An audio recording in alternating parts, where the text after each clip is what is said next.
森林狼在客场荡气回肠地完成了历史级别的抢七20分大逆转，卫冕冠军轰然倒下。今天森林狼逆转的第一功臣一定要给到唐斯。恩比德是越来越软，唐斯现在是越来越硬啊！他今天扛住了约基奇，扛住了森林狼，甚至可以说是扛住了一切。不但拿下了23分、12个篮板，全队最出色的数据，而且在比赛的最后关头神兵天降，一记前场篮板的补扣，浇灭了卫冕冠军最后的反扑希望。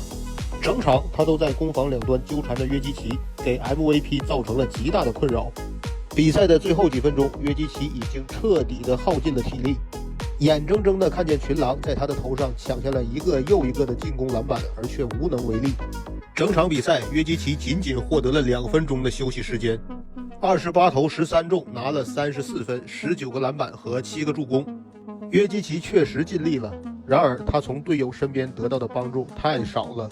穆雷成为了约老师唯一可靠的帮手。首节比赛，两队就打出了抢七的窒息感，防守强度拉满，想得分呢都得掉层皮。而穆雷首节比赛就10投5中，砍了13分，其中命中了3个3分球，手感滚烫。正是他上半场的高效发挥，让掘金领先了15分，进入了下半场。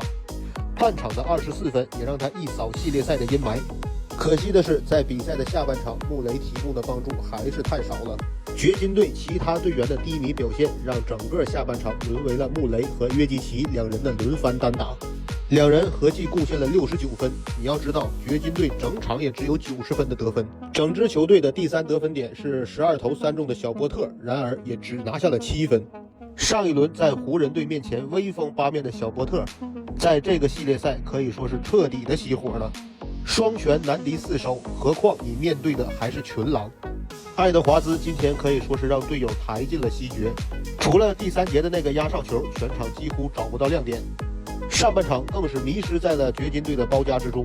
今天24中6，只拿了16分和7个助攻。好在爱德华兹算得上是攻防一体的球星。下半场比赛面断穆雷的那个球，非常的给森林狼长士气。好在今天队友足够给力。加油吧，少年，在西部决赛去证明自己。实话实说，近2场比赛，麦克丹尼尔斯在进攻端的爆发令掘金队猝不及防，甚至可以说正是麦克丹尼尔斯打破了双方之前的均势。今天又是10投7中，拿下了全队并列最高的23分。从之前掘金队战略放弃的防守点，到近2场森林狼队最得以信赖的得分尖兵，麦克丹尼尔斯经受住了考验，里德成为了比赛的骑兵。当第4节双方体力都已经越过了红线时，这个赛季的最佳第6人站了出来，体现出了他的价值。最后的一节频频的送出了高光的表现，防守端2次封盖约基奇，进攻端更是得分、传球、补扣样样精通。可以说最后时刻亲自操刀把掘金大伙收汁了。还有戈贝尔第4节的他那个转身后仰跳投，真的是惊掉了一地的眼球。有的时候这样的 lucky ball 一进，真的是可以让胜利的天平倾斜。昨天欧文的那记3分球也是一样，今天戈贝尔的后仰跳投也是一样。